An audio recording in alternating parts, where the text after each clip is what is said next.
kind of get the feeling that this entry kind of reminds me of the Fraggle Rock one. Now I just need to zoom into another window and then down a hole. Maybe I could go to the TARDIS next time.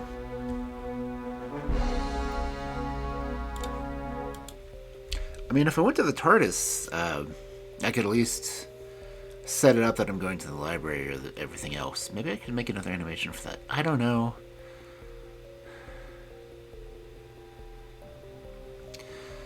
But yeah, so far everyone is voting me for to do PNG streams, which is honestly disappointing. Where is my chat window? Why is my chat not there? Chat and window, it says... Oh, there it is! It only appeared when Guilty arrived. Hi, Guilty, how you doing?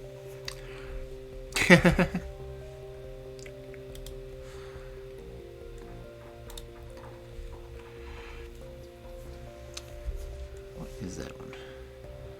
Slimy 25 Jam. That's cute. And it's green. So, how you doing this evening? How was your week?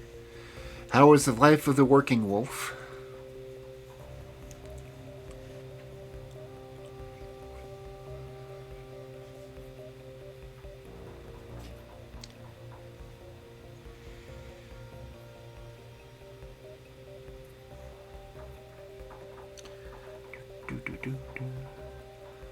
Oh, heading into work now? Okay, well, I hope you have a good evening at work. Nothing too difficult or anything like that.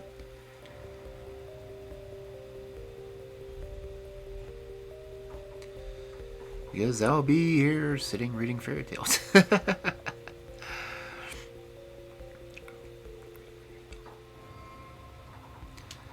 And it really does kind of disappoint me that so many people told me to just go back to PNG.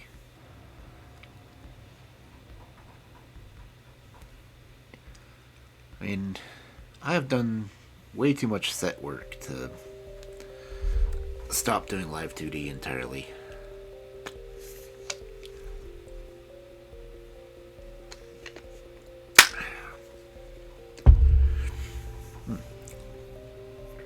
Triple coffee. Okay.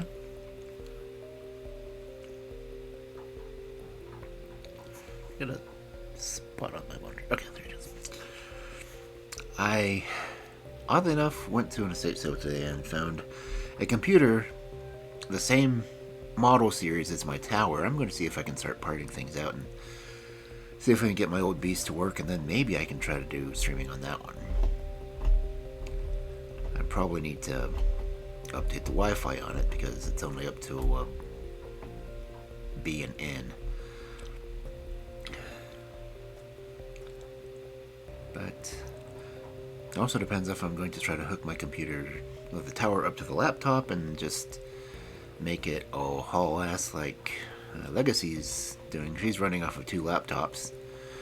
I figure if it can be off of 2 laptops, I should be able to do similar with a laptop and a tower. I just still get stuck with one monitor, and that's the one from the laptop. But that's a project for not today. Yeah, thank you for the hydrate. I do have my mixed drink. It's only slightly alcoholic.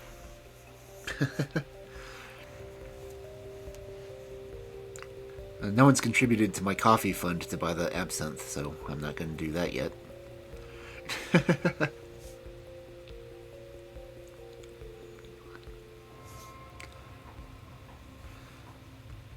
I mean, if I could even at least find a smaller bottle than the one I found, I'd consider it, but...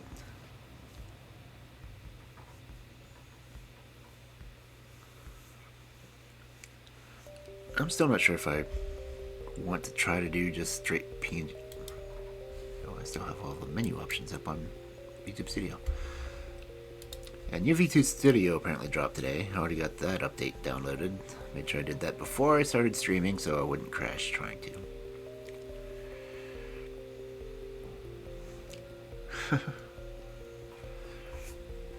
But let me go ahead and go to the library.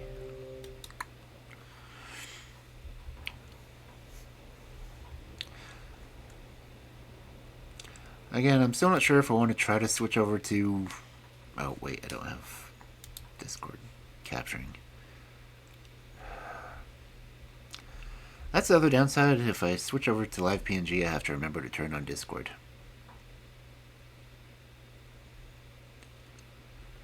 And I really don't use Discord all that much.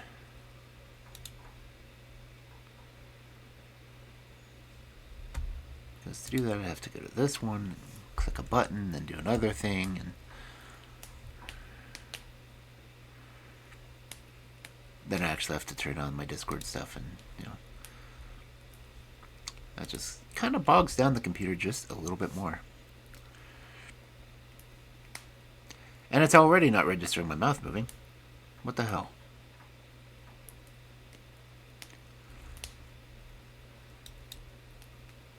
Why is it not...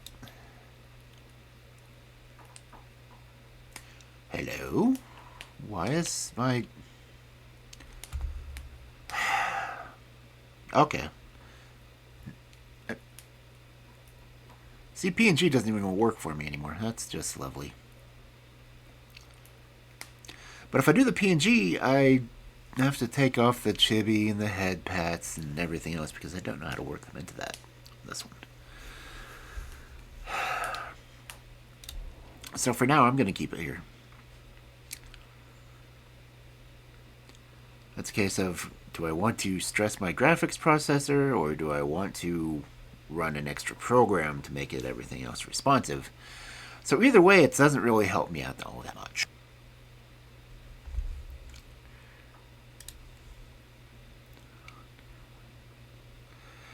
I've got 3 different reactives set up on my laptop. Because I got the gaming one, which is the side profile of my really, really original profile.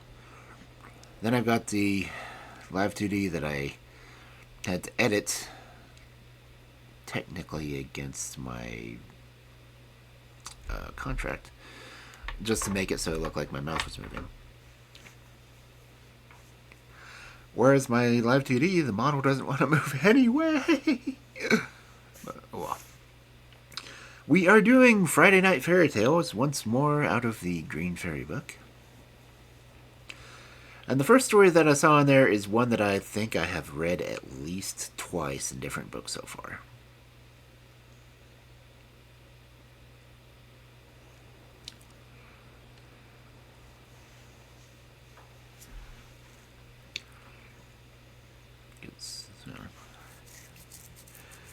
Yeah, let's see, it's 9:09. I guess I should at least open the book by now.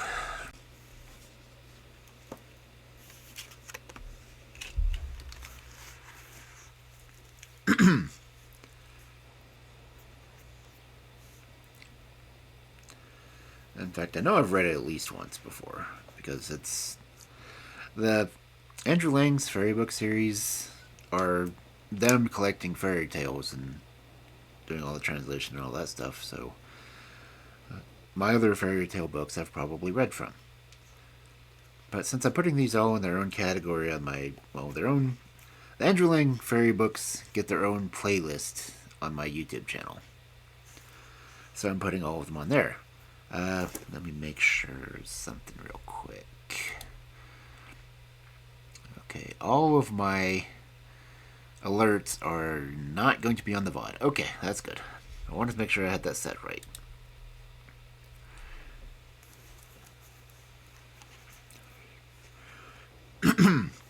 So let us get started for the first story of this fabulous Friday Night Fairy Tales. And our first story for the evening: Prince Narcissus and the Princess Potentilla. Once upon a time there lived a king and queen who, though it is very long while since they died, were much the same in their tastes and pursuits as people nowadays. The king, who was called Cloverleaf, liked hunting better than anything else, but he nevertheless bestowed as much care upon his kingdom as he felt equal to, That is to say, he never made an end of folding and unfolding state documents. As to the queen, she had once been very pretty. She liked to believe that she still was, so. Which is, of course, always made quite easy for queens, as they typically are naturally beautiful. Her name was Frivola, and her one occupation in life was the pursuit of amusement. As she would have balls, masquerades, and picnics, followed one after another in rapid succession as fast as she could arrange them. And you can imagine under these circumstances the kingdom was somewhat neglected. As a matter of fact, if anyone had a fancy for a town or a province, he helped himself to it. But as long as the king had his horses and his dogs, and the queen had her musicians and her actors, they didn't trouble themselves about the matter.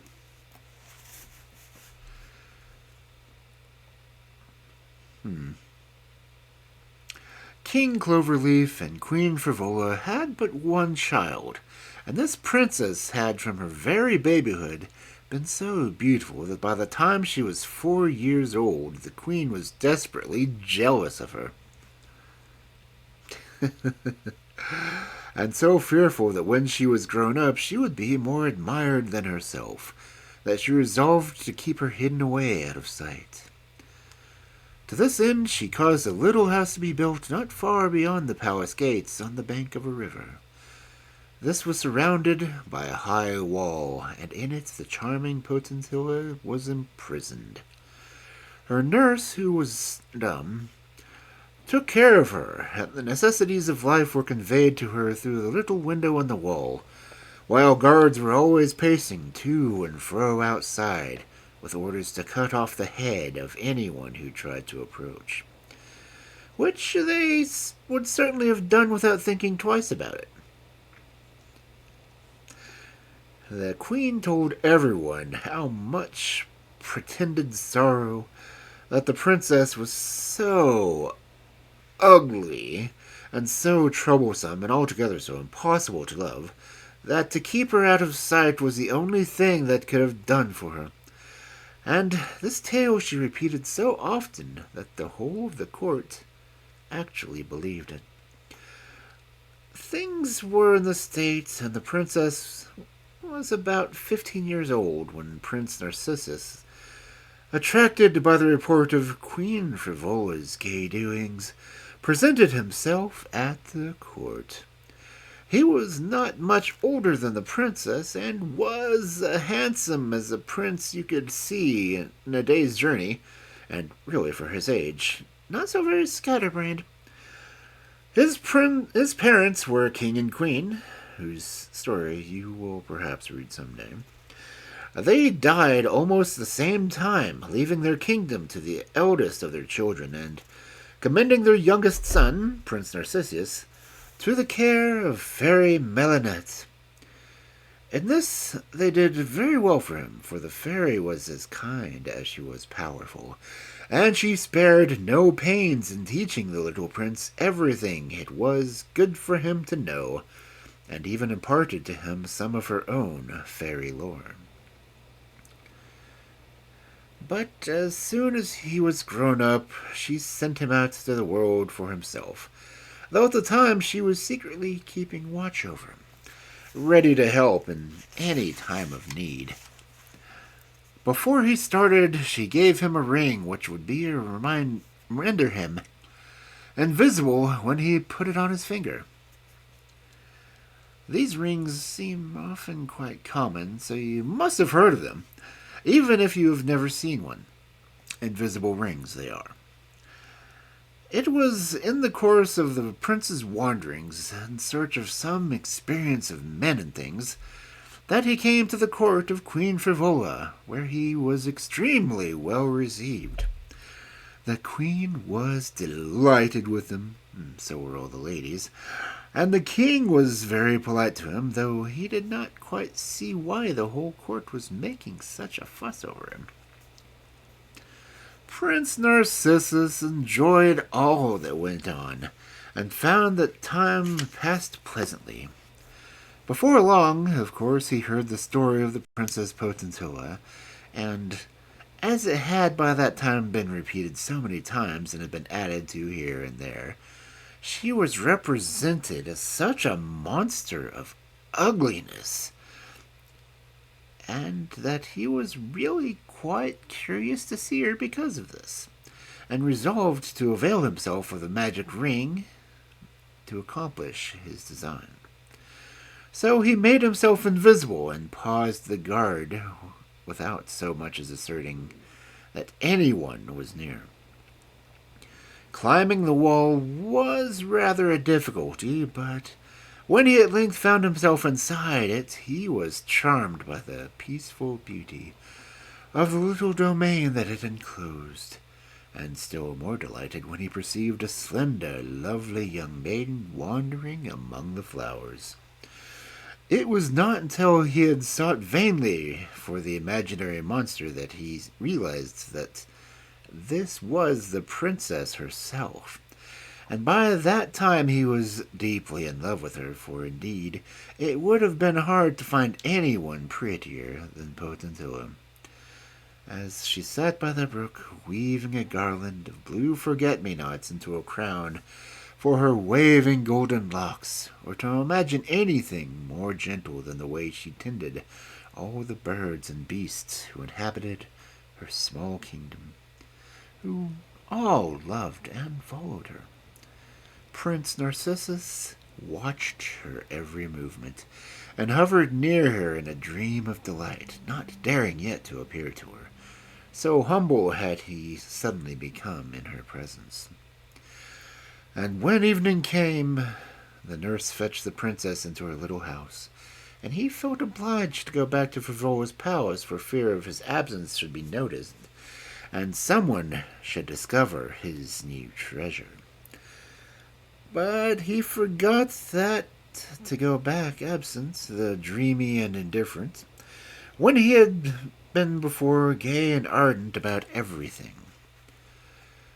was the surest way of awakening suspicion. And when, in response to the jesting questions which were put on to him about the subject, he only blushed and returned evasive answers, oh, the ladies were certain that he had lost his heart, and did their utmost to discover who the happy possessor of it was. As to the prince, he was becoming day and day more attracted to Potentilla, and his one thought was to attend her, always invisible, and help her in everything she did, and provide her with everything that could possibly amuse or please her. And the princess, who had learnt to find diversion in very small things in her quiet life, was in a continual state of delight over little treasures which the prince constantly laid where she might find them. And then Narcissus implored his faithful friend Marinette to send the princess such dreams of him as should make her recognize him as a friend when he actually appeared before her eyes. And this device was so successful that the princess quite dreaded the cessation of these amusing dreams, in which a certain Prince Narcissus was such a delightful lover and companion. After that, he went a step further and began to have long talks with the princess, still, however, keeping himself quite invisible, until she begged him so earnestly to appear to her that he could no longer resist, and after making her promise that no matter what he was like, she would still love him, he drew the ring from his finger, and the princess saw with delight that he was as handsome as he was agreeable. Now, indeed, they were perfectly happy, and they passed the whole summer day in Potentilla's favorite place by the brook. And when at last Prince Narcissus had to leave her, it seemed to them both that the hours had gone by with the most amazing swiftness. The princess stayed where she was, dreaming of her delightful prince, and nothing could have been farther from her thoughts than any trouble or misfortune, when suddenly, and a cloud of dust and shavings came by the enchanter Grummedon, and unluckily he chanced to catch sight of Potentilla. Down he came straight away and alighted to her feet, and one look at her charming blue eyes and smiling lips quite decided himself that he must appear to her at once, though he was rather annoyed to remember that he had on his second best cloak. The princess sprang to her feet with a cry of terror at his sudden apparition, for really the enchanter, he was no beauty. To begin with, he was very big and clumsy. Then he had but one eye, and his teeth were long and stammered badly. Nevertheless, he had an excellent opinion of himself, and mistook the princess's cry of terror for an exclamation of delighted surprise. Really? But pausing a moment to give her time to admire him, the enchanter made her most complimentary speech he could invent, which, however, did not please her at all, though he was extremely delighted with it himself. Poor Potentilla only shuddered and cried, "Oh, where is my Narcissus?" To which he replied with a self-satisfied chuckle, "You are Narcissus, madam? Well, they are not rare. You shall have as many as you like." Whereupon he waved his hand, and the princess found herself surrounded and half buried in the fragrant flowers. She would certainly have betrayed that this was not the kind of Narcissus she wanted, but for the fairy Melinette, who had been very anxiously watching the interview and now thought it quite time to interfere. Assuming the prince's voice, she whispered to Potentilla's ear, "We are menaced by great danger, but my only fear is for you, my princess. Therefore I beg you to hide what you really feel, and we will hope that some way out of the difficulty may present itself."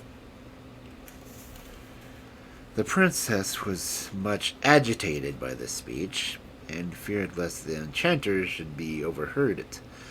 But he had been loudly calling attention to the flowers and chuckling over his own smartness in getting them for her, and it was rather a blow to him when she said very coldly that they were not the sort she preferred, and she would be glad if he would send them all away.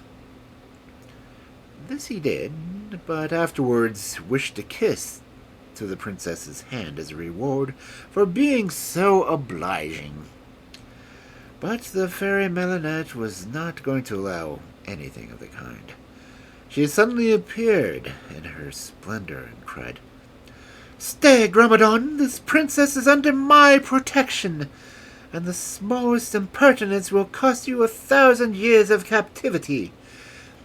If you can will Potentilla's heart by ordinary methods, I cannot oppose you.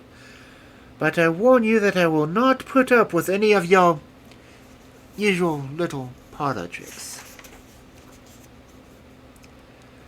This declaration was not at all to the enchanter's taste, but he knew that there was no help in it, and that he would have to behave well and to pay the princess all the delicate attentions he could think of, though they were not at all the sort of thing he was used to. However, he decided that to win a beauty was quite worthwhile, and Melinette, feeling that she could now leave the princess in safety, hurried off to tell Prince Narcissus what was going forward. Of course, at the very mention of the enchanter as a rival, he was furious, and I don't know what foolish things he would not have done if Melinette had not been there to calm him down. She represented to him what a powerful enchanter Grummedon was, and how, if he were provoked, he might avenge himself upon the princess, since he was the most unjust and churlish of all the enchanters, and had often before had to be punished by the Fairy Queen for some of his ill deeds. Once he had been imprisoned in a tree, and was only released when it was blown down by a furious wind. Another time, he was condemned to stay under a big stone at the bottom of a river, until by some chance the stone should be turned over. But nothing could ever really improve him. The fairy finally made Narcissus promise that he would remain invisible when he was with the princess, since she felt this would make things easier for all of them. Then began a struggle between Grumedan and the prince. The latter came under the name Melinette, to which would cost delight and divert the princess and win her approbation. Prince Narcissus first made friends with all the birds in Potentilla's little domain, and taught them to sing her name and her praises, with all their sweetest trills and the most touching melodies, and all day long to tell her how dearly he loved her. Grumedan thereupon declared that there was nothing new about that, since the birds had sung once the world began, and all lovers had imagined that they sang for them alone. Therefore he said he would himself write an opera that should be absolutely a novelty and something worth hearing. When the tune came for the performance, which lasted 5 weary hours, the princess found to her dismay the opera consisted of this more than indifferent verse, chanted with all the might of 10,000 frogs. Admiral Potentilla, do you think it kind or wise in this sudden way to kill a poor enchanter with your eyes?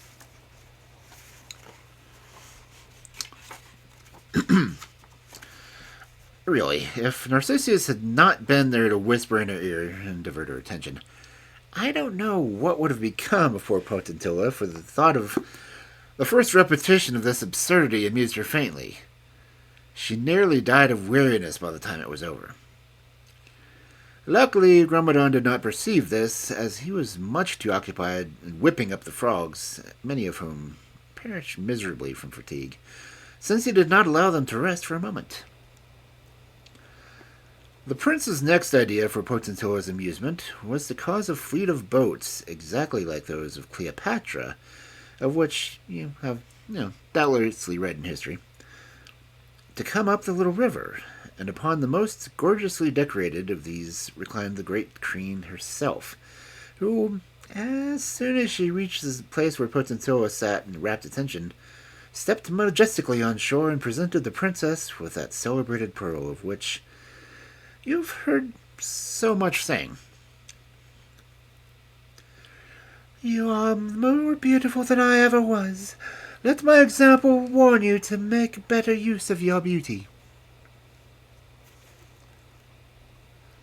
I don't know how much you've read about Cleopatra. I apologize.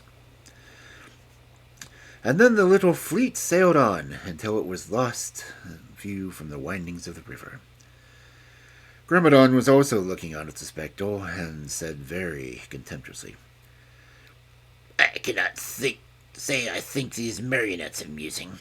What a to-do to make over a single pearl. If you like pearls, madam, why, I will soon gratify you. So saying, he drew a whistle from his pocket, and no sooner had he blown it than the princess saw the water of the river bubble and grow muddy. In an instant, up came hundreds of thousands of great oysters, who climbed slowly and laboriously towards her, and laid at her feet all the pearls they contained. Those are what they call pearls, cried Grumedan with high glee. And truly there were enough of them to pave every path in Potentilla's garden, and leave some to spare. The next day Prince Narcissus had prepared for the princess's pleasure a charming arbor of leafy branches, with couches of moss and grassy floor and garlands everywhere, with her name written in different colored blossoms. Here he caused the dainty little bouquet to be set forth, while hidden musicians played softly, and the silvery fountains splashed down into the marble basins. And when presently the music stopped, a single nightingale broke the stillness with this delicious chant. "Ah!" cried the princess, recognizing the voice of one of her favorites. "Philomel, my sweet one, who taught you that song?" And he answered, "Love, my princess." And meanwhile the enchanter was very ill-pleased with this entertainment, which he declared was dullness itself. You don't seem to have any of these parts beyond little squeaky birds," he said. "Fancy giving a bouquet without so much as an ounce of plate." So the next day, when the princess went out to her garden, there stood a summer house built of solid gold, decorated within and without with her initials and the enchanter's combined. And in it was spread an enormous repast, while the table so glittered with gold cups and plates, flagons and dishes, candlesticks, and 100 other things beside, that it was hardly possible to look steadily at. The enchanter ate like 6 ogres. The princess could not touch a morsel. Presently, Grumedan remarked with a grin, "I have provided neither musicians nor singers, but you seem fond of music. I will sing to you." "Please no." Whereupon he began, with the voice of a screech owl, to chant the words of his opera. Only this time, happily not such a length and without the frog accompaniment. "Admiral Potentilla, do you think it kind or wise in this sudden way to kill a poor enchanter with your eyes?"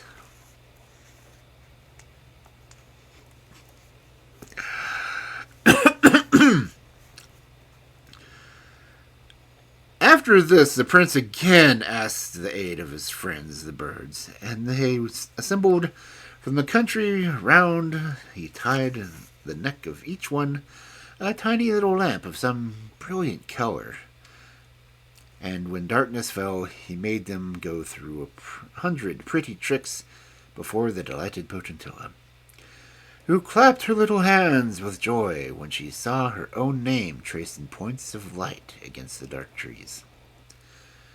Or when the whole flock of sparks grouped themselves in bouquets of different colors, like a living flowers. Grumedan, leaning back in his armchair, with one knee crossed over the other, and his nose in the air, looked on disdainfully. "Oh, if you like fireworks, princess," he said. And the next night all the will-o-wisps in the country came and danced on the plain, which could be seen from the princess's window. And as she looked out, or rather enjoying the sight, up sprang a frightful volcano, pouring out smoke and flames which terrified her greatly, to the intense amusement of the enchanter, who laughed like a pack of wolves quarreling.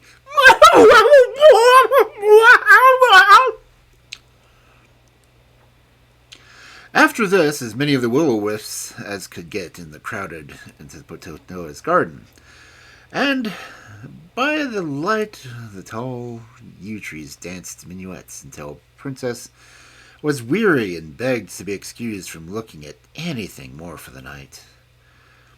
But in spite of Potentilla's efforts to behave politely to the tiresome old enchanter, whom she detested, he could not help seeing that he failed to please her, and then he began to suspect very strongly that she must love someone else, and that somebody besides Millinette was responsible for all the festivities he had witnessed.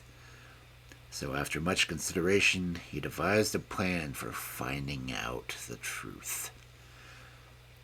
He went to the princess suddenly and announced that he was most unwillingly forced to leave her and had to bid her farewell. Potentilla could scarcely hide her delight when she heard this, and his back was hardly turned before she was entreating Prince Narcissus to make himself visible once more. The poor prince had been getting quite thin with anxiety and annoyance, and was only too delighted to comply with her request. They greeted another rapturously, and were just sitting down to talk everything over cozily and enjoy the enchanter's discomfiture together, when he burst out in a fury from behind a bush. With his huge club he aimed a terrific blow at Narcissus, who must certainly have killed him, but for the adroitness of the fairy Melinette, who arrived upon the scene just in time to snatch him up and carry him off at lightning speed to her castle in the air. Poor Potentilla, however, had not the comforts of knowing this, for at the sight of the enchanter threatening her beloved prince, she had given one shriek and fallen back insensible. When she recovered her senses, she was more than ever convinced that he was dead, and since even Melinette was no longer near her, and no one was left to defend her from the odious old enchanter. To make matters worse, he seemed to be in a very bad temper, and came blustering and raging at the poor princess. "I tell you it is, madam," said he, "whether you love this whippersnapper prince or not doesn't matter in the least. You're going to marry me, so you may as well make up your mind to do it. And I am going away this very minute to make all the arrangements. But in case you should get into mischief in my absence, I think I had better put you to sleep." So saying, he waved his wand over, and in spite of her utmost efforts to keep awake, she sank into a profound and dreamless slumber. As he wished to make what he considered a suitable entry into the king's palace, he stepped outside the princess's little domain and mounted upon an immense chariot with solid wheels and shafts like a trunk of oak tree, but all in solid gold. This was drawn with great difficulty by 48 strong oxen, and the enchanter reclined at his ease, leaning upon the huge club, and holding carelessly upon his knee a tawny African lion, as if it had been a little lapdog. It was about 7 o'clock in the morning when his extraordinary chariot reached the palace gates. The king was already astir, and about to set off on a hunting expedition. As for the queen, she had not just gone off for her first sleep, and it would have been a bold person indeed to venture to wake her. The king was greatly annoyed at having to stay and see a visitor at such a time, and he pulled off his hunting boots again with many grimaces. Meantime, the enchanter was stumping up about the hall, crying, "Where's the king? Let him be told that I must see him, and his wife also." The king, who was listening at the top of the staircase, thought this was not very polite. However, he took counsel of his favorite huntsman, and, following his advice, presently went down to see what was wanted of him. He was struck with astonishment at the sight of the chariot, and was gazing at it when the enchanter strode up to him, exclaiming, "Shake hands, Cloverleaf, old fellow! Don't you know me?" "No, I can't say I do," replied the king, somewhat embarrassed. "I'm Grumadin, the enchanter," he said. "I'm come to make your fortune. Let us come in and talk things over." Thereupon he ordered the oxen to go about their business, and they bounded off like stags, and were out of sight in a moment. Then, with one blow of his club, he managed to change the chariot into a perfect mountain of gold pieces. "Those are for your lackeys," he said to the king. "They may drink my health." Naturally, a great scramble ensued, and at laughing and shouting awoke the queen, who rang for her maids to ask what reason there was such an unwonted hurly-burly. When they said a visitor was asking for her, and then proceeded each one to tell her breathlessly a different tale of wonder, in which she could only distinguish the words, oxen, gold, cup, giants, lions, she thought they were all out of their minds, understandably. Meanwhile, the king was asking the enchanter to what he was indebted for this honor of the visit, and on his replying that he would not say until the queen was also present, messenger after messenger was dispatched to her to beg her immediate attendance. But Frivola was in a very bad humor at having been so unceremoniously awakened, and declared that she had a pain in her little finger that nothing would induce her to come. Queens. When the enchanter heard this, he insisted that she must come.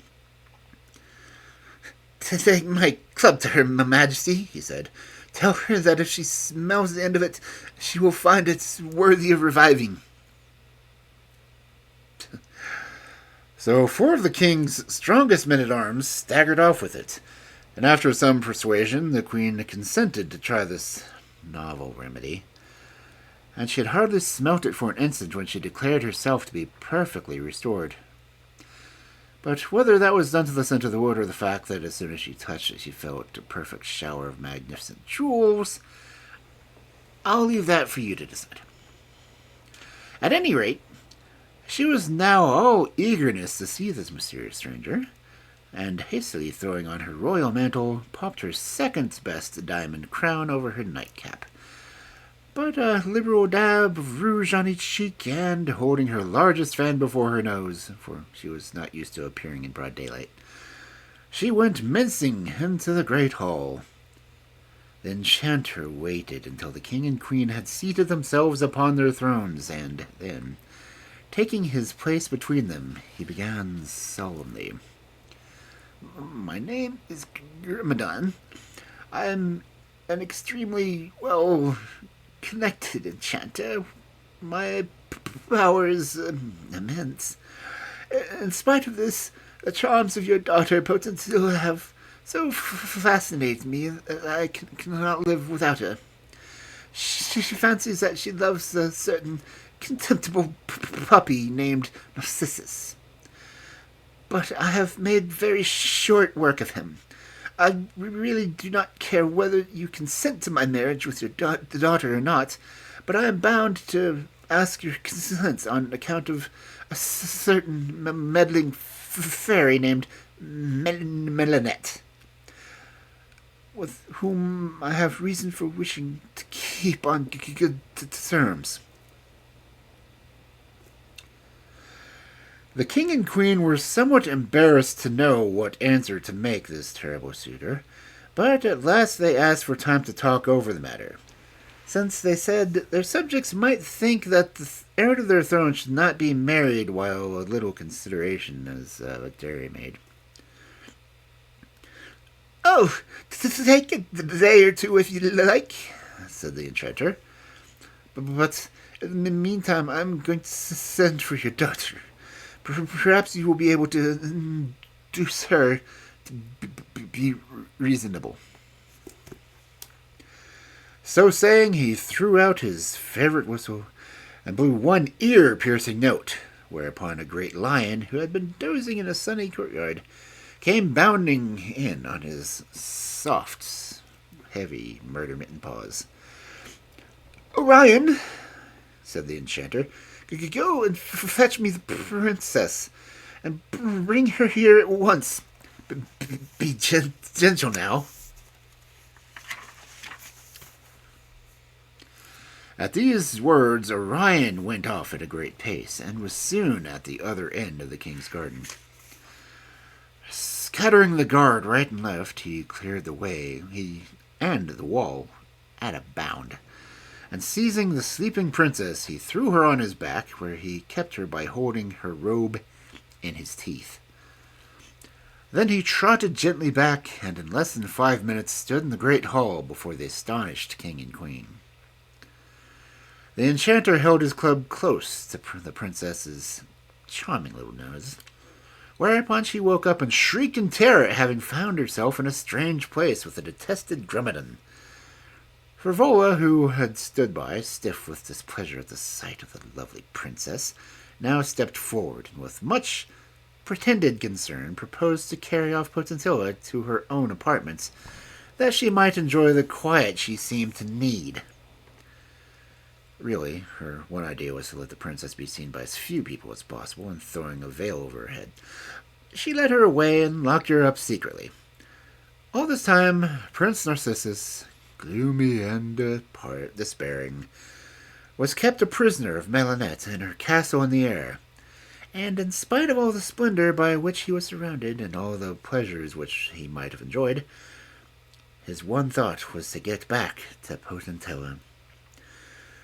The fairy, however, left him there, promising to do her very best for him, and commanding all her swallows and butterflies to wait upon him and do his bidding. One day, as he paced sadly to and fro, he thought he heard a voice he knew calling to him, and sure enough, there was the faithful Philomel, Potentilla's favorite, Nightingale.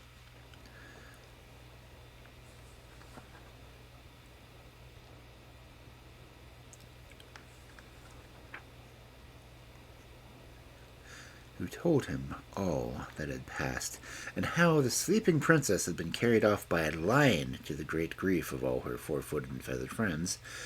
And now, not knowing what to do, he had wandered about until he heard the swallows telling one another that the prince, who was in their airy castle, had come to see if it was Narcissus. The prince was more distracted than ever, and tried vainly to escape from the castle by leaping from the roof onto the clouds. But every time they caught him, and rolling softly up, brought him back to the place where he had started. So at last he grew tired and gave up, tempting and waiting with desperate patience for the return of Melinette. Meanwhile, matters were advancing rapidly in the court of Cloverleaf. For the queen quite made up her mind that such a beauty as Potentilla must be got out of the way as quickly as possible. So she sent for the enchanter secretly, and after making him promise that he would never turn herself or the king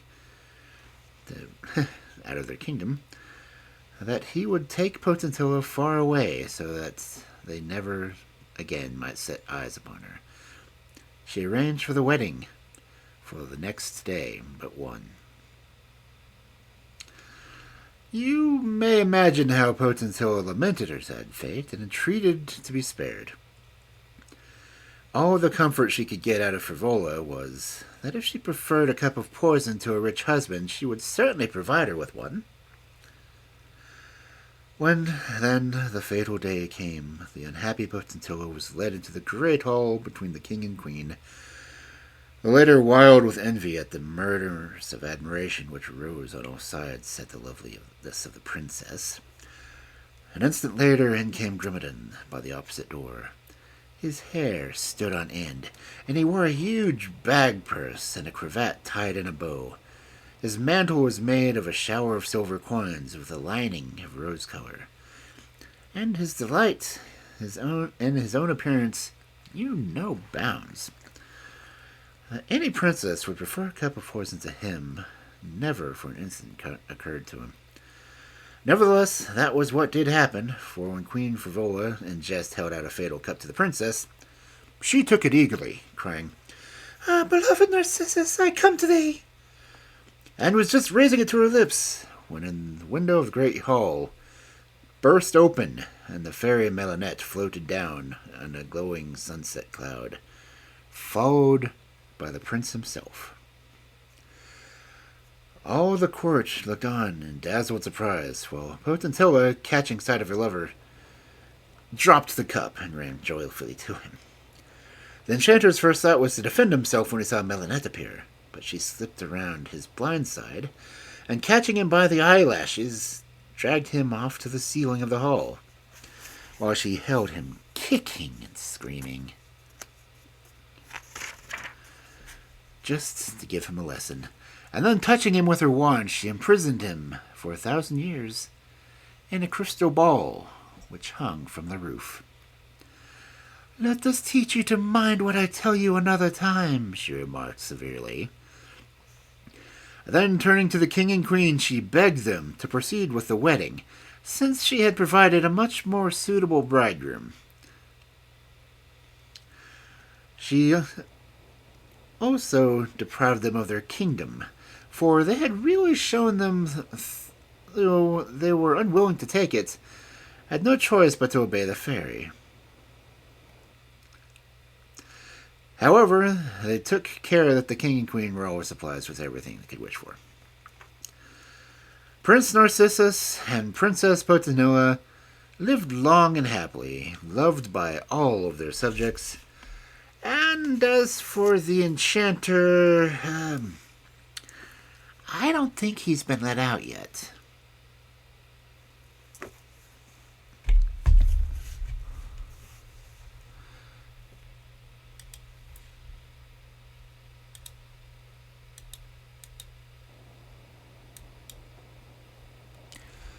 Oh, well.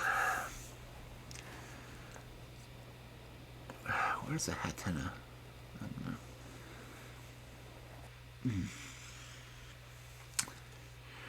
I have read that one before, and I know I skipped a line near the end.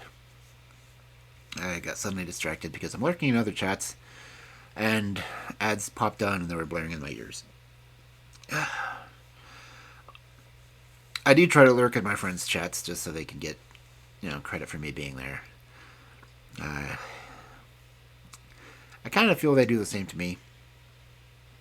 At least they try to, will they?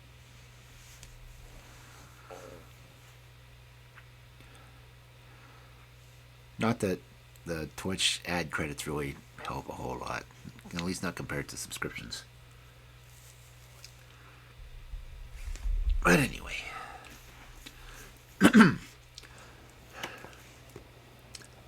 That was actually her birth mother that was jealous of her, as opposed to stepmothers, so that's still kind of sad, isn't it? I'm gonna blow my nose real quick. Hold on.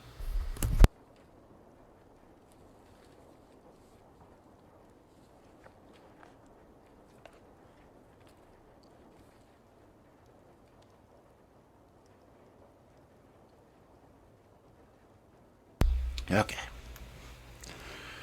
So, what did everyone think of that story?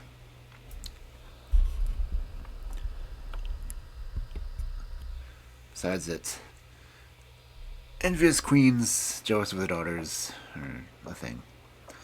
Oh, it looks like we're going to be getting ads here soon, because you guys can see the same alert I do. Except I don't see it.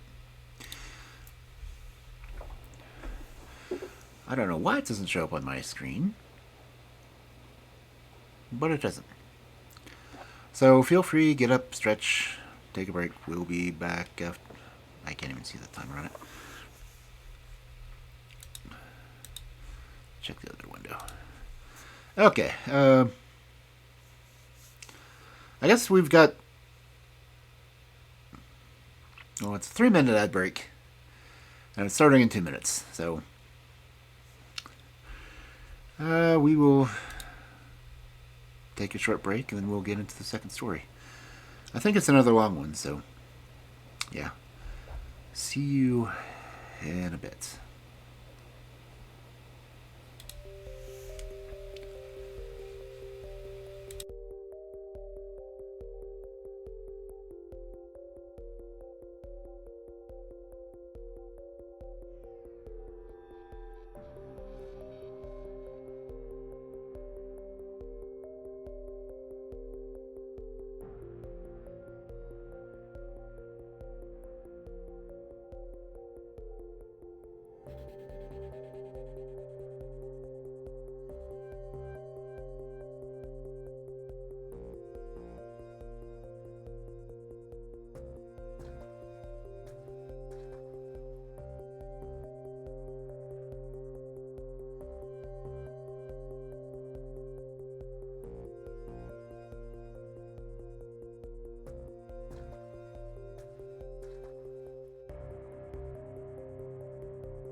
Okay, welcome back. Yes, there was indeed. What the hell did you do, Kel? Take a. Really? Anyway.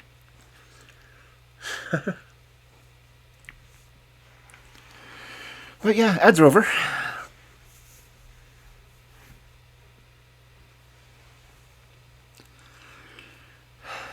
That's there if anyone else wants to use the TTS. That one, I lowered it from 1,000 to just 500 points, so feel free. You can add sound effects or whatever else you want to. I have it base set to the narrator voice, which is what you heard.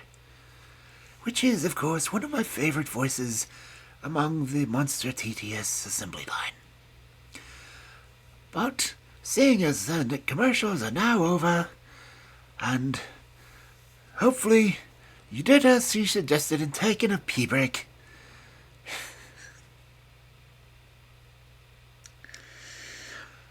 Yeah, let's get to our second story, shall we?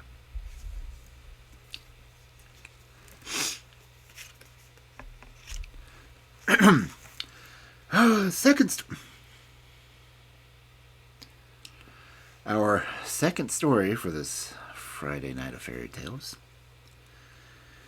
is Prince Featherhead and the Princess Celandine. Once upon a time there lived a king and a queen who were the best creatures in the world, and so kind-hearted that they could not bear to see their subjects want for anything. The consequence was that they gradually gave away all their treasures, till they positively had nothing left to live on. And thus coming from the ears of their neighbor, King Bruin, who promptly raised a large army and marched into their country. The poor king, having no means of defending his kingdom, was forced to disguise himself with a false beard, and carrying his only son, the little Prince Featherhead, in his arms and accompanied by the queen, to make his way into the wild country. They were lucky enough to escape the soldiers of King Bruin, and at last, after unheard of fatigues and adventures, they found themselves a charming green valley through which flowed a stream, clear as crystal, and overshadowed by beautiful trees.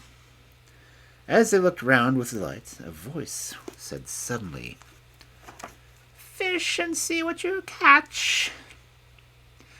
Now the king had always loved fishing, and he never went anywhere without a fish hook or two in his pocket. So he drew one out hastily, and the queen lent him her girdle to fasten it to. And it was hardly touched the water before it caught a big fish, and made them an excellent meal. But not before they needed it, for they had found nothing until then but a few wild berries and roots. They thought that for the present they could do no better than stay in this delightful place, and the king set to work, and soon built a bower of branches to shelter them. And when it was finished, the queen was so charmed with it that she declared nothing was lacking to the complete her happiness but a flock of sheep. When she and little prince might tend while the king fished. They soon found that the fish were not only abundant and easily caught, but were also very beautiful, with glittering scales of every imaginable hue. And before long the king discovered that he could teach them to talk and whistle better than any parrot. Then he determined to carry some of them to the nearest town and try to sell them. And as no one had ever seen any like them before, people flocked about him eagerly and bought all they had caught. So that presently not a house in the city was considered complete without a crystal bowl full of fish. And the king's customers were very particular about having them to match the rest of their furniture, and gave him a vast amount of trouble when choosing them. However, the money he obtained in this way enabled him to buy the queen her flock of sheep, as well as many other things to go and make life pleasant, so that they never once regretted their lost kingdom. Now, it happened that the fairy of the beech woods lived in the lovely valley to which chance had led the poor fugitives, and it was she who had, in their forlorn condition, sent the king such good luck in fishing, and generally taken them under her protection. This she was all the more inclined to do as she loved children, and the little Prince Featherhead, who never cried and grew prettier day by day, had quite won her heart. She made the acquaintance of the king and queen without first letting them know that she was a fairy, and they took a great fancy to her, and even entrusted her with the precious prince, whom she carried off to her palace, where she regaled him with cakes and tarts and, every good thing. This was the way she chose of making him fond of her, but afterwards, as he grew older, she spared no pains in educating and training him, as a prince should be trained. But unfortunately, in spite of all her care, he grew so vain and frivolous that he quitted his peaceful country life in disgust, and rushed eagerly after all the foolish gaieties of the neighboring town, where his handsome face and charming manners speedily made him quite popular. The king and queen deeply regretted this alteration in their son, but did not know how to mend matters, since the good fairy had made him so self-willed. Just at this time, the Fairy of the Beech Woods received a visit from an old friend of hers called Celandine, who rushed into her house so breathless with rage that she could hardly speak.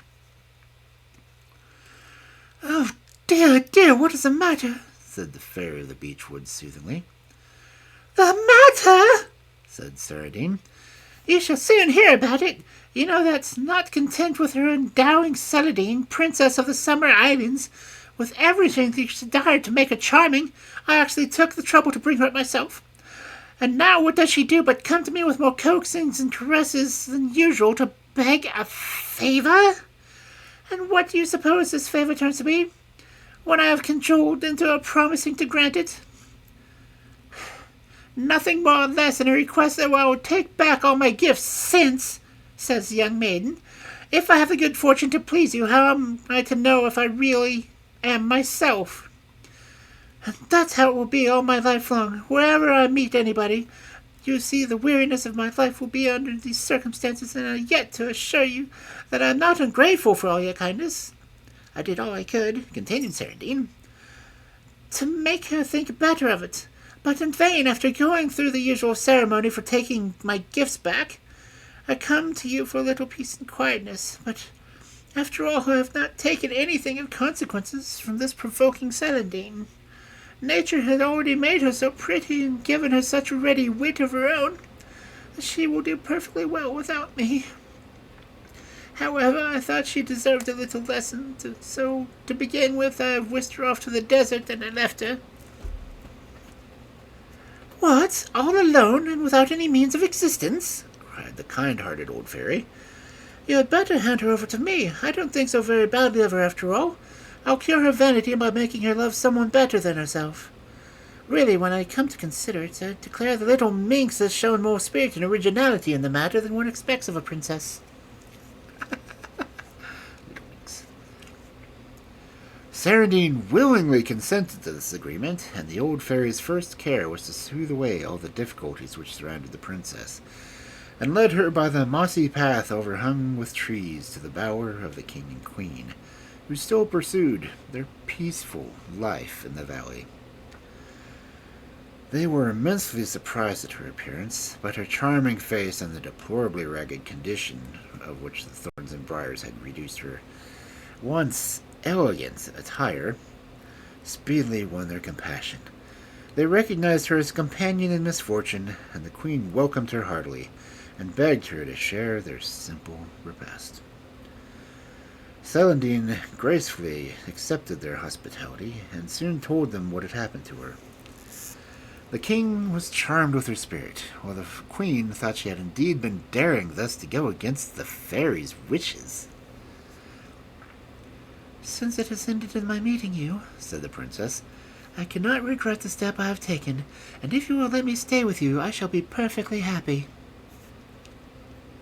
The king and queen were only too delighted to have this charming princess to supply the place of the Prince Featherhead, who they saw but seldom, since the fairy had provided him with a palace in the neighboring town, where he lived in the greatest luxury and did nothing but amuse himself from morning till night.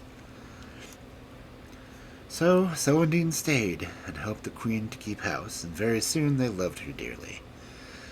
When the Fairy of the Beech Woods came to them, they presented the princess to her and told her story, little thinking that the fairy knew more about Celandine than they did. The old fairy was equally delighted with her, and often invited her to visit the Leafy Palace, which was the most enchanting place that one could be imagined, and full of treasures. Often she would say to the princess when showing her some wonderful thing, "This will do for a wedding gift some day." And Celandine could not help thinking that it was to her that the fairy meant to give the two blue wax torches which burned without ever getting smaller, or the diamond from which more diamonds were continually growing, or the boat that sailed underwater, or whatever beautiful or wonderful thing they might happen to be looking at. It is true that she never said so positively, but she certainly allowed the princess to believe it, because she thought a little disappointment would do her good. But the person she really relied upon for curing Celandine was her vanity, was the Prince Featherhead. The old fairy was not at all pleased with the way he had been going on for some time, but her heart was so soft towards him that she was unwilling to take him away from the pleasures he loved, except by offering him something better. Which is not the most effectual mode of correction, though it is, without a doubt, the most agreeable. However, she did not even hint to the princess that Featherhead was anything but absolutely perfect, and talked of him so much when at last she announced that he was coming to visit her. Celandine made up her mind that this delightful prince would be as certain to fall in love with her at once, and was quite pleased at that idea.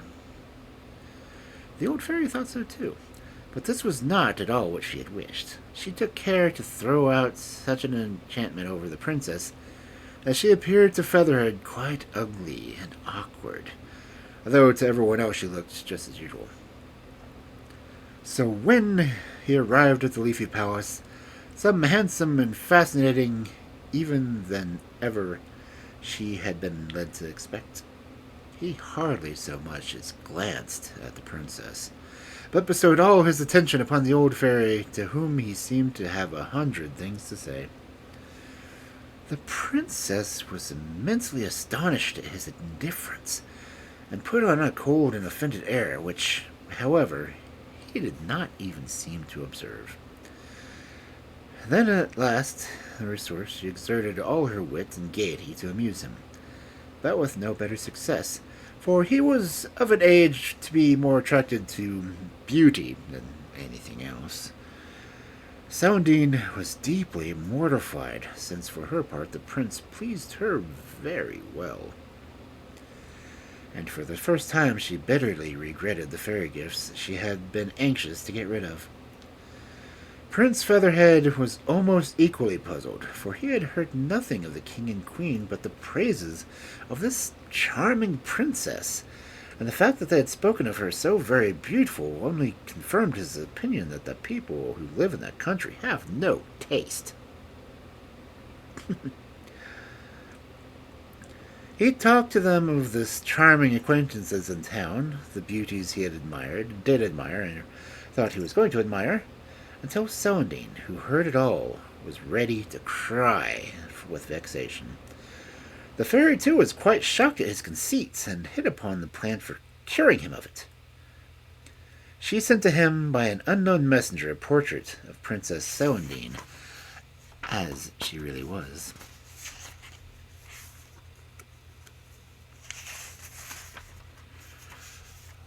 With this inscription: "Oh, this beauty and sweetness, with a loving heart and a great kingdom, might have been yours but for your well-known fickleness." This message made a great impression upon the prince, but not so much as the portrait. He positively could not tear his eyes away from it. He exclaimed aloud that never, never had he seen such lovely and so graceful. Then he began to think it was too absurd that he, the fascinating Featherhead, should fall in love with a portrait, and to drive away all recollections of its haunting eyes, he rushed back to town, but somehow everything seemed to have changed. The beauties no longer pleased him. Their witty speeches had ceased to amuse, and indeed, for their parts, they found the prince far less amiable.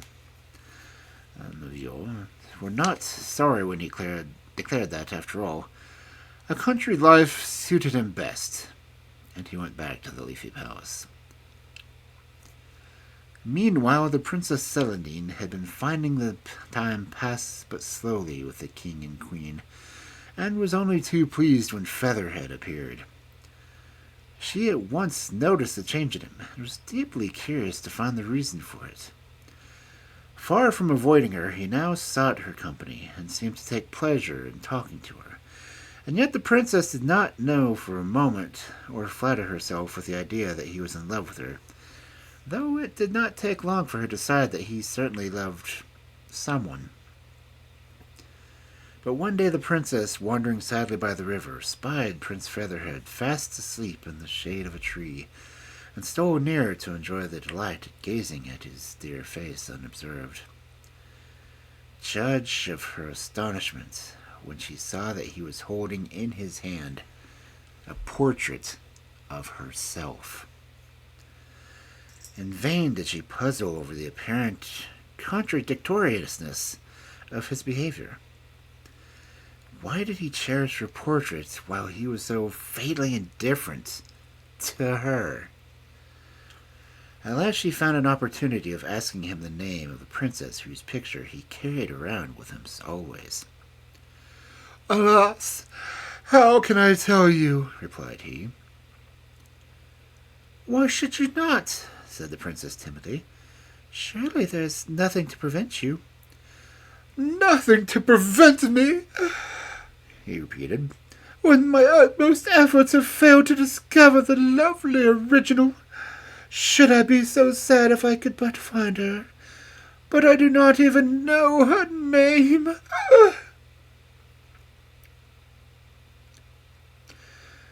More surprised than ever, the princess was asked to be allowed to see the portrait, and after examining it for a few minutes returned it, remarking slyly that she, at least the original, had every cause to be satisfied with it. "That means you consider it flattered," said the prince severely. "Really, Celandine, I thought better of you, and you would have expected to be such contemptible jealousy, but all women are alike."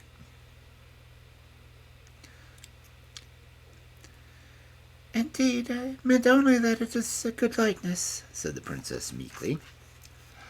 "Then you know the original?" cried the prince, throwing himself on his knees beside her. "Pray tell me at once who it is, and don't keep me in suspense." "Oh, don't you say it is meant for me?" cried Celandine. The prince sprang to his feet, hardly able to refrain from telling her that she must be blinded by vanity to suppose she resembled the lovely portrait even the slightest degree, and after gazing at her for an instant with icy surprise, turned and left her without another word, and in a few hours quitted the Leafy Palace altogether. The princess was now indeed unhappy, and could no longer bear to stay in the place where she had been so cruelly disdained. So without even bidding farewell to the king and queen, she left the valley behind her and wandered sadly away, not caring where. After walking until she was weary, she saw before her a tiny house, and turned her slow steps towards it. The nearer she approached, the more miserable it appeared, and at length she saw a little old woman sitting upon the doorstep, who said grimly, "Here comes one of these fine beggars who are too idle to do anything but run about the country." "Alas, madam," said Celandine, with her tears in her pretty eyes, "a sad fate forces me to ask you for shelter." "Didn't I tell you what it would be?" growled the old hag.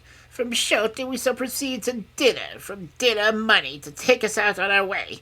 Upon my word, if I could be sure of finding someone every day whose head was as soft as his heart, I wouldn't wish for a more agreeable life myself.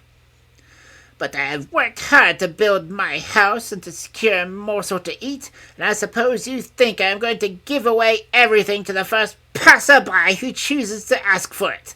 Not at all. I wager that a fine lady like you has more money than I have. I must search her and see if it is not true," she added, hobbling towards Celandine with the aid of her stick. "Alas, madam," replied the princess, "I only wish I had. I would give it to you with all the pleasure in my life." "But you're so smartly dressed for the kind of life you lead," continued the old woman. "What?" cried the princess. "Do you think I have come to beg for you?" "I don't know about that," answered she, "but at any rate you don't seem to have come bringing me anything. But what is it that you want? Shelter? Well, that does not cost much, but after that comes supper, and that doesn't hear of. Oh, no, dear. At your age one is always ready to eat, and now you have been walking, so I suppose you are ravenous." "Indeed, no, madam," answered the poor princess. "I'm too sad to be hungry." "Oh, well, if you promise to go on being sad, you may stay for the night," said the old woman mockingly. Thereupon she made the princess sit down beside her and began fingering her silken robe while she muttered, "Lace on top, lace underneath. This must have cost you a pretty penny.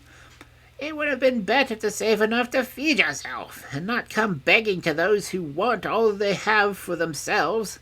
Pray, what may you have paid for these fine clothes?"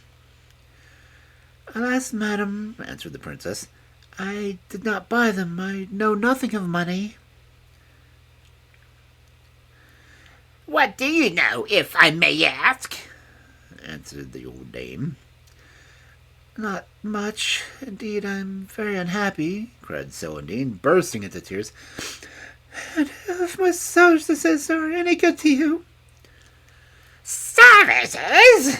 inquired the hag crossly. "One has to pay for services, and I am not above doing my own work." "Madam, I will serve you for nothing," cried the poor princess, whose spirit was sinking lower and lower. "I will do anything you please. All I wish is to live quietly in this lonely spot." "Oh, I know you're only trying to take me in," answered she, "and if I do let you serve me, it is fitting that you should be so much better dressed than I am. If I keep you, will you give me your clothes and wear some that I provide you with? If it is true I am getting old and may want something to take care of me some day." "Oh, for pity's sake, do what you please with my clothes," cried poor Celandine miserably. And the old woman hobbled off with great alacrity, and fetched a little bundle containing a wretched dress, such as a princess had never seen before, and nimbly skipped around, helping to put it on instead of her own rich robe, with many exclamations of, "Sighs, what a magnificent lining! With the width of it, it will be sure 4 dresses at least. Why, child, I wonder you could walk under such a weight, and certainly in my house you would not have any room to turn around." So saying, she folded up the robe and put it away with great care, while she remarked to Celandine, "That dress of mine certainly suits you to a marvel, but sure you are a great care of it." When supper time came, she went into the house, declining all the princess's offers for assistance, and shortly afterwards brought out a very small dish, saying, "Now, let us sup." Whereupon she handed Celandine a small piece of black bread and uncovered the dish, which contained 2 dried plums. "Will we have one between us?" continued the old dame. "And as you are the visitor, you shall have the half which contains the stone. But be careful that you don't swallow it, for I keep them against the winter, and you have no idea what a good fire they make. Now, take my advice, which won't cost you anything, And remember that it's always more economical to buy fruit with stones on this account. Celandine, absorbed in her own sad thoughts, did not even hear this prudent counsel, and quite forgot to eat her share of the plum, which delighted the old woman, who put it carefully away for her breakfast, saying, I am very much pleased with you. If you go on as you have begun, we shall do very well, and I will teach you many useful things which people don't generally know. For instance, look at my house. It is built entirely of the seeds of all the pears I have eaten in my life. Now, most people throw them away, and that only shows that what a number of things are wasted for want and little patience and ingenuity. But Celandine did not find it possible to be interested in this and similar piece of advice, and the old woman soon sent her to bed, for fear the night air might give her an appetite. She passed a sleepless night, but in the morning the old dame remarked, I heard how well you slept. After such a night you cannot want breakfast. So while I do my household tasks, you had better stay in bed, since the more one sleeps, the less one needs to eat. And as it is market day, I will go to town and buy a penny's worth of bread for 1 week's eating. And so she clambered on. But poor Celandine did not hear or heed her. She wandered out into the desolate country to think over her sad fate. However, the good fairy of the beech woods did not want her to be starved, so she sent her an overlooked relief in the shape of a beautiful white cow, which followed her back to the tiny house. When the old woman saw it, her joy knew no bounds. Now we can have milk and cheese and butter, she cried. Ah, how good milk is! What a pity it is so ruinously expensive! So they made a little shelter of branches for the beautiful creature, which was quite gentle, and followed Celandine about like a dog when she took it out every day to graze. One morning she sat by a little brook, thinking sadly. She suddenly saw a stranger approaching, and got up quickly, intending to avoid him. But Prince Featherhead, for it was he, had perceived her at the same moment, and rushed towards her with every demonstration of joy, for he had recognized her, not as the Celandine whom he had slighted, but as the lovely princess to whom he sought vainly for so long. The fact was that the Fairy of Beechwoods, thinking that she had punished her enough, had withdrawn the enchantment from her, and transferred it to Featherhead, thereby in an instant depriving him of the good looks which had done so much towards making him a fickle creature that he was. Throwing himself down at the princess's feet, he implored her to stay and let her speak to him, and she at last consented, but only because he seemed to wish it so much.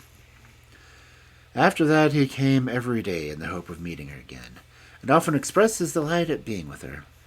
But one day, when he came begging Celandine to love him, she confided to him that it was quite impossible, since her heart was already entirely occupied by another. I have, she said, the unhappiness of loving a prince who is fickle, frivolous, proud, incapable of caring for anyone but himself, who has been spoilt by flattery, and, to crown all, who does not love me. But, cried Prince Featherhead, surely you cannot care for such a contemptuous and worthless creature as that? Alas, but I do care, answered the princess, weeping. But where can his eyes be, said the prince, that your beauty makes no impression on him? As for me, since I have possessed your portrait, I have wandered over the whole world to find you, and now that we have met, I see that you are 10 times lovelier than I could have imagined, and I would give all to win your love.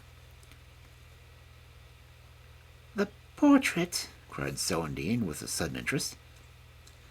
Is it possible that Prince Featherhead can have parted with it? He would part with his life sooner, lovely princess, answered he. I can assure you of that, for I am Prince Featherhead.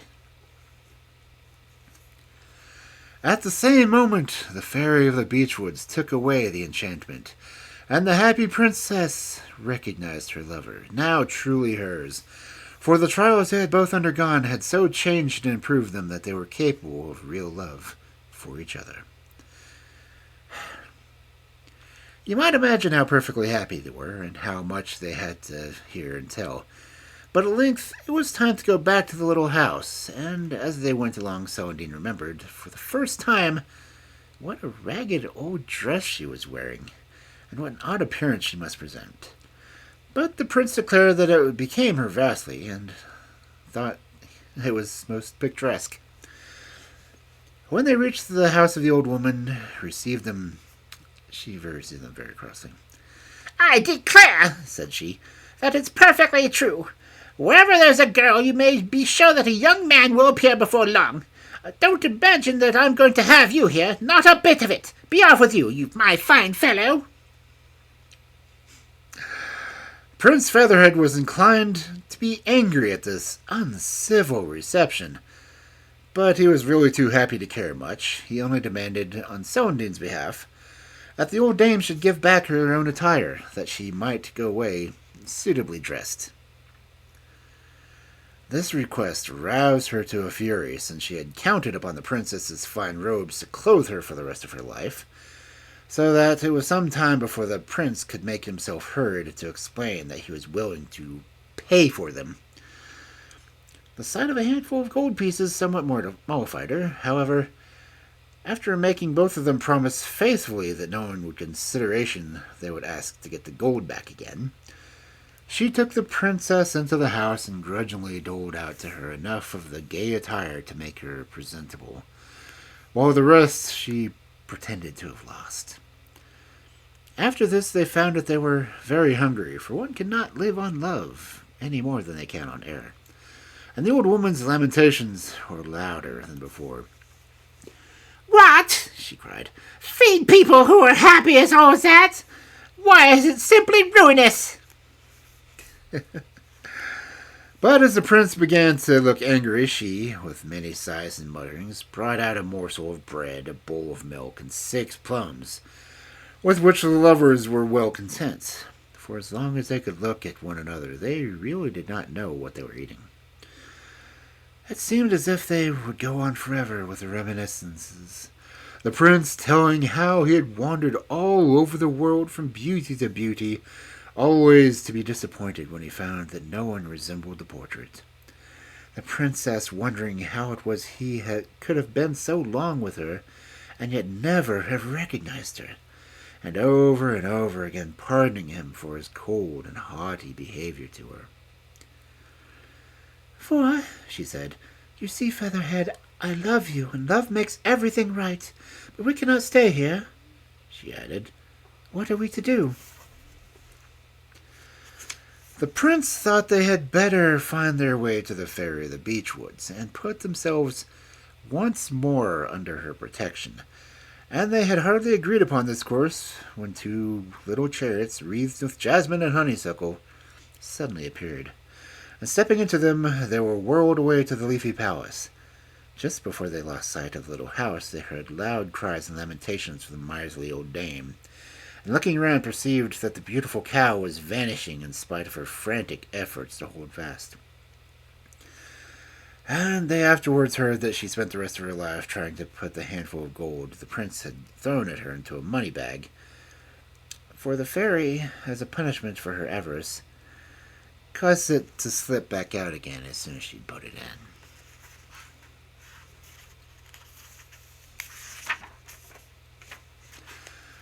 The Fairy of the Beechwoods ran to welcome the prince and princess with open arms, only too delighted to find them so much improved that she could, with a clear conscience, begin to spoil them again. Very soon the Fairy Celandine also arrived, bringing the king and queen with her. Princess Celandine implored her pardon, which she graciously gave. And indeed the princess was so charming she could refuse her nothing. She also restored to her the Summer Islands, and promised her protection in all things. The Fairy of the Beechwoods then informed the king and queen that their subjects had chased King Bruin from the throne, and were waiting to welcome them back again. But they at once abdicated in favor of Prince Featherhead, declaring that nothing could induce them to forsake their peaceful country life. And the fairies undertook to see the prince and princess established in their beautiful kingdom. Their marriage took place the next day, and they lived happily ever afterwards. For Celandine was never vain, and Featherhead was never fickle anymore.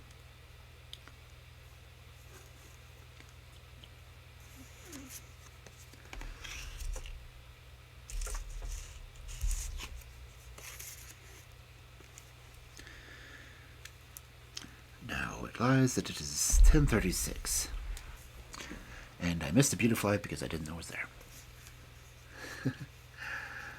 But we may have time for one more fairy tale before 11 o'clock. And I raise the question to you who may or may not be here. Do I do one more?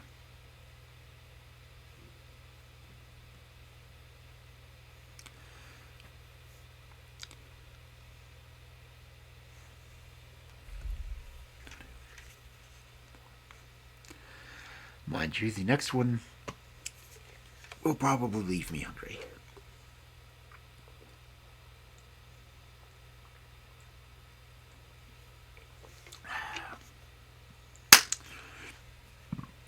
Excuse me. Anyone? Anyone? Fry?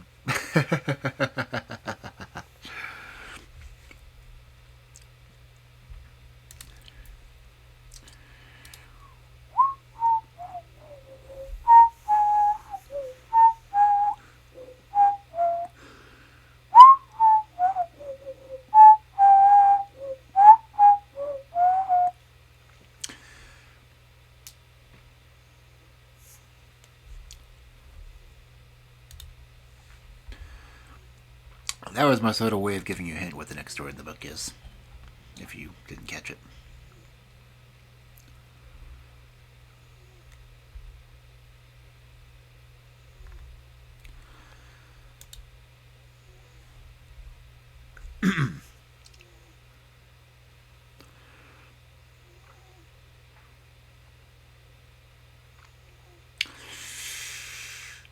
Should I put up a poll?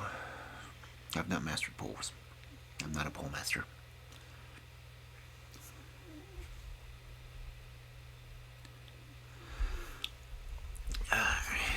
Let's see. I will look this over and I will see how many pages the next story is.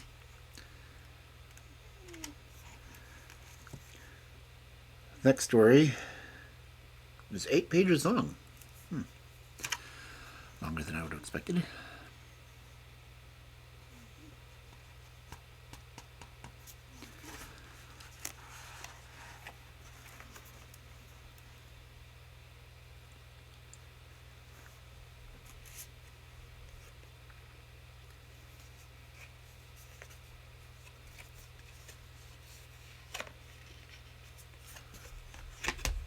Let's skim through this just to make sure if it's actually the story that I know.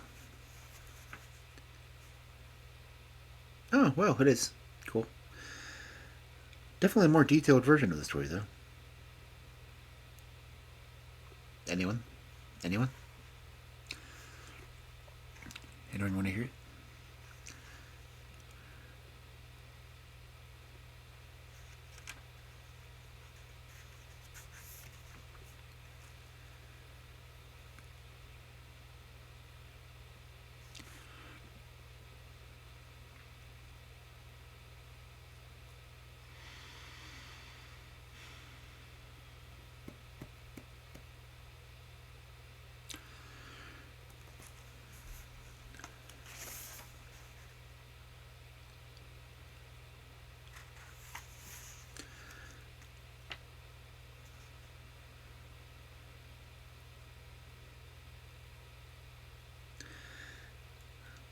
Well, this is interesting.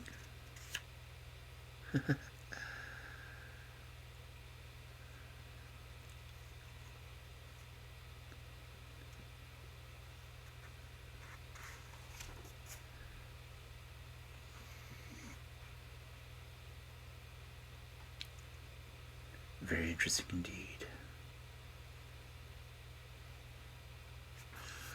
I'm going to read it anyway because I see something in this version of the story that I have not seen in other versions.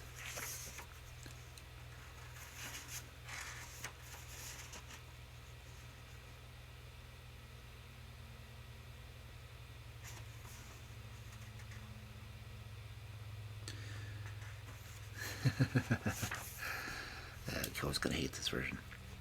Anyway.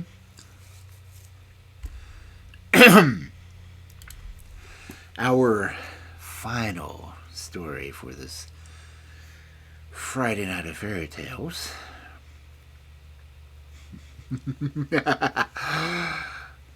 The Three Little Pigs. There was once upon a time a pig who lived with her 3 children on a large, comfortable, old-fashioned farmyard. The eldest of the little pigs was called Brownie. The second was Whitey, and the youngest and best-looking, Blackie. Now, Brownie was a very dirty little pig, and I am very sorry to say he spent most of his time rolling and wallowing around in the mud. He was never so happy as on a wet day when the mud in the farmyard got soft and thick and slab. Then he would steal away from his mother's side and, finding the muddiest place in the yard, would roll about in it and thoroughly enjoy himself. His mother often found fault with him in this, and would shake her head and say sadly, "Oh, Brownie, someday you'll be sorry you did not obey your old mother." But no words of advice or warning could cure Brownie of his bad habit. Whitey was quite a clever little pig, but she was greedy. She always was thinking of her food and looking forward to her dinner. And when the farm girl was seen carrying pails across the yard, she would rise up on her hind legs and dance and caper with excitement. As soon as food was poured into the trough, she jostled Blackie and Brownie out of the way in her eagerness to get the best and biggest bits for herself. Her mother often scolded her for her selfishness and told her that someday she would suffer for being so greedy and grabbing. Blackie was a good, nice little pig, neither dirty nor greedy. He had nice, dainty ways for a pig, and his skin was always smooth and shining as black satin.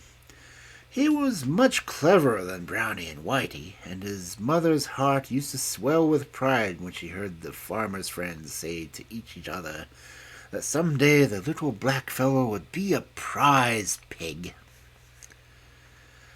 Now the time came when the mother pig felt old and feeble and near her end. One day she called her 3 little pigs round her and said, "My children, I feel that I am growing old and weak, and that I shall not live long.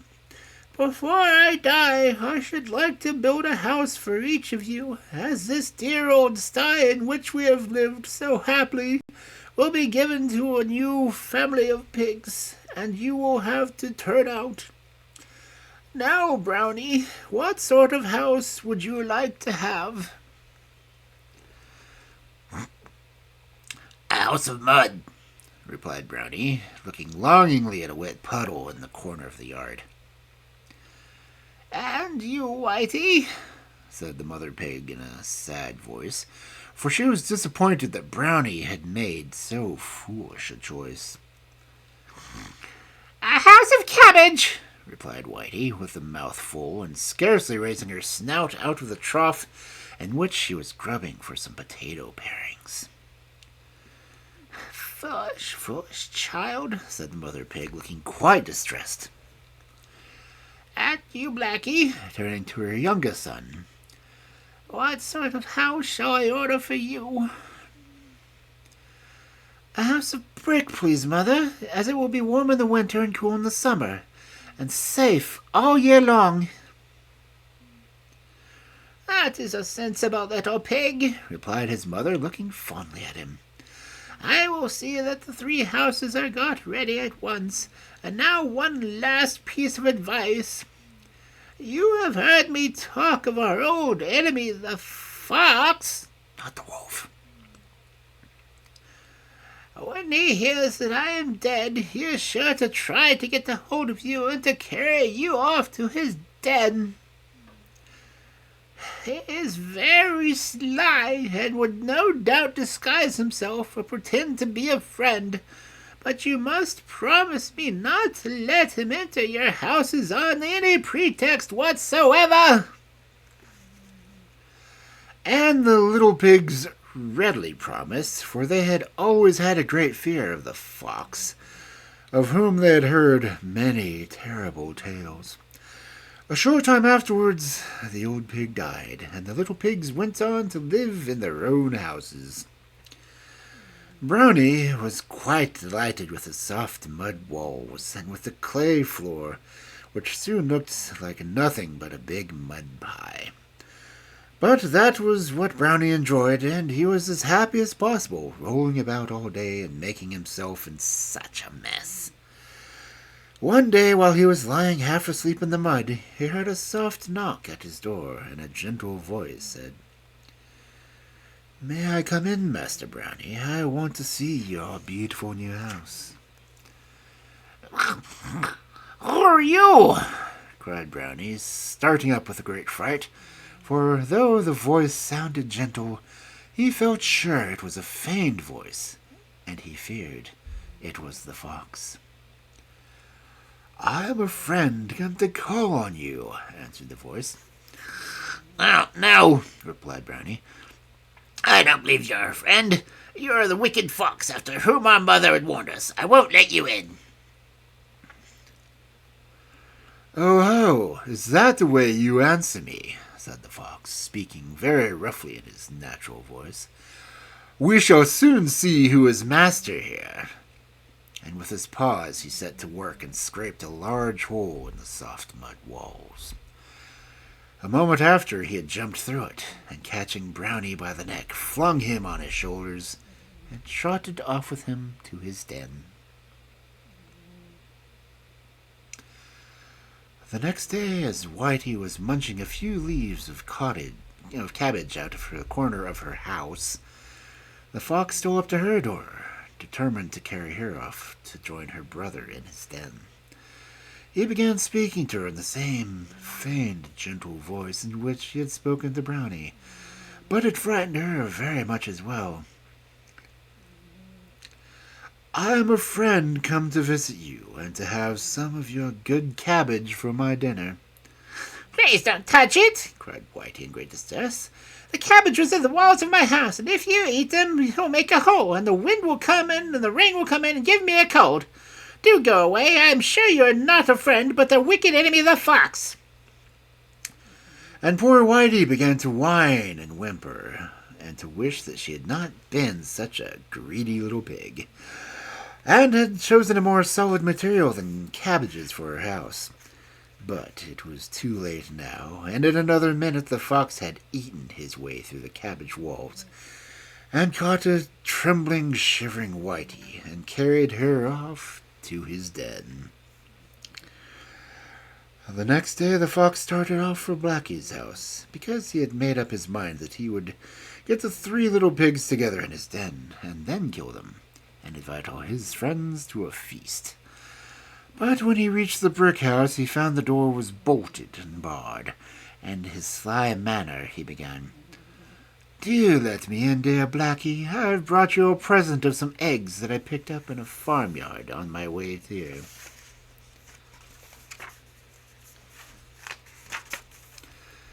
No, Mr. Fox," replied Blackie. "I'm not going to open the door for you. I know your cunning ways. You've carried off poor Brownie and Whitey, but you're not going to get me." At this, the fox was so angry that he dashed with all his force against the wall and tried to knock it down. But It was too strong and well built, and though the fox scraped and tore at the bricks with his paws, only he hurt himself. And at last he had to give up and limp away with his forepaws, all bleeding and sore. "Never mind," he cried angrily as he went off. "I'll catch you another day. See if I don't. And if I grind your bones to powder, then I've got you in my den." He snarled fiercely and showed his teeth. The next day, Blackie had to go to the neighboring town to some market, and he bought a big kettle. As he was walking home with it slung over his shoulder, he heard the sound of steps stealthily creeping after him. For a moment, his heart stood still with fear, and then a happy thought came to him. He had just reached the top of the hill, and he could see his own little house nestling at the foot of it among the trees. In a moment he had snatched the lid off the kettle and had jumped on himself, coiling himself around as he lay quite snug in the bottom of the kettle. While using his foreleg, he managed to put the lid on so that he was entirely hidden. With a little kick from inside, he started the kettle off, and it rolled down the hill full tilt. And when the fox came up, all that he saw was a large black kettle spinning on the ground at a great pace. Very much disappointed, he was just going to turn away when he saw the kettle stop close to the little brick house. And in a moment later, Blackie jumped out of it and escaped with the kettle into his house. When he barred and bolted the door, he put the shutter up over the window. "Oh!" exclaimed the fox to himself. "You think you will escape me that way, do you? We shall soon see about that, my friend." And very quietly and stealthily he prowled around the house, looking for some way to climb onto the roof. In the meantime, Blackie had filled the kettle with water, and having put it on the fire, he sat down quietly, waiting for it to boil. Just as the kettle was beginning to sing and steam came out of the spout, he heard a sound like a soft, muffled step. Patter, patter, patter overhead, and the next moment the fox's head and forepaws were seen coming down the chimney. But Blackie very wisely had not put on the lid of the kettle, and with a yelp of pain the fox fell into the boiling water, and before he could escape, Blackie had popped the lid on, and the fox was scalded to death. As soon as he was sure their wicked enemy was really dead and could do them no further harm, Blackie started off to rescue Brownie and Whitey. As he approached the den, he heard piteous grunts and squeals from his poor little brother and sister, who lived in constant terror for the fox killing and eating them. But when they saw Blackie appear at the entrance to the den, their joy knew no bounds. He quickly found a sharp stone and cut the cords by which they were tied to a stake in the ground. And then all three started together for Blackie's house, where they lived happily ever after. And Brownie gave quite up rolling in the mud, and Whitey ceased to be her greedy self, for they never forgot how nearly these faults had brought them to an untimely end.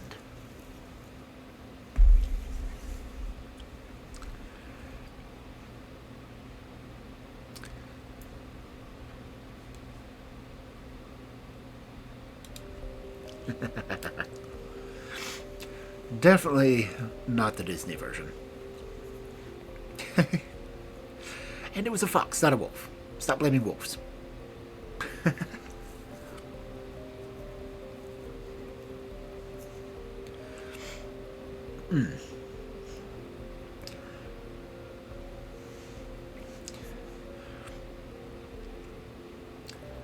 And it looks like ads are going to be coming up, so that must mean I'm getting close to the hour. So, if you have any suggestions to raid, you can do them, or we will just raid Dusk, because it's Dusk. Raiding Dusk is always fun.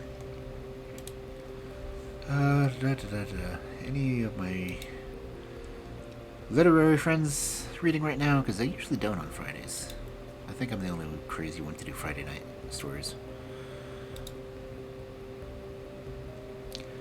I really wish they would give storytellers their own topic so we could all use it and know what they are, and not just go by this thing saying, "Oh, look, they're doing ASMR."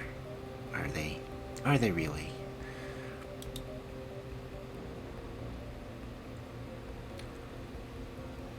Doesn't look like any of the readers are on.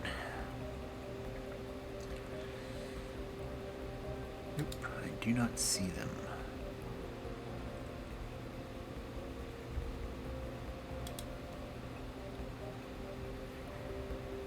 Lots of just chatting, but I never know if just chatting's really just chatting or what. That's one of the downsides. The story time that I'm using right now is only got like 2 actual followers, and it's not tied to a game. If a story time is 1 word, it's linked to a game. This one isn't. I don't. Riri Arts is just sleeping. It's amazing how people will lurk at a sleeping stream. But I do not see anyone on that I would normally raid. And Dusk is doing art. Art is good. So I will put my follower message, my subscriber message, and I had to put Disc Walker. That wouldn't have been any good.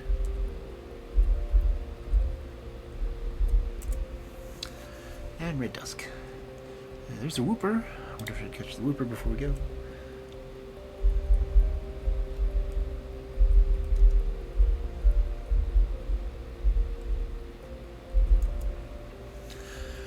So, I guess I will see you in Dusk's chat if you're honestly not already there.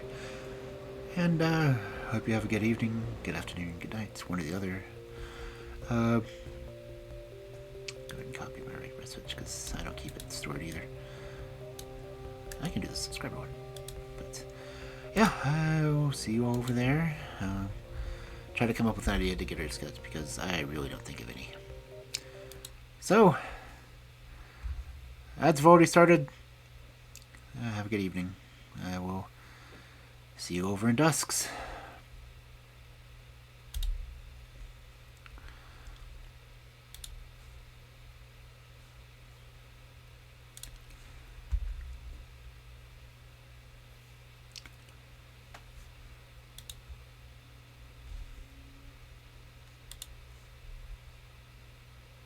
Why did... Hello? What the hell happened? Did it raid? My computer just that lame? Okay.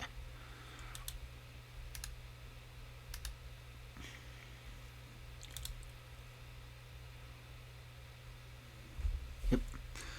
My computer is being a pain in the butt.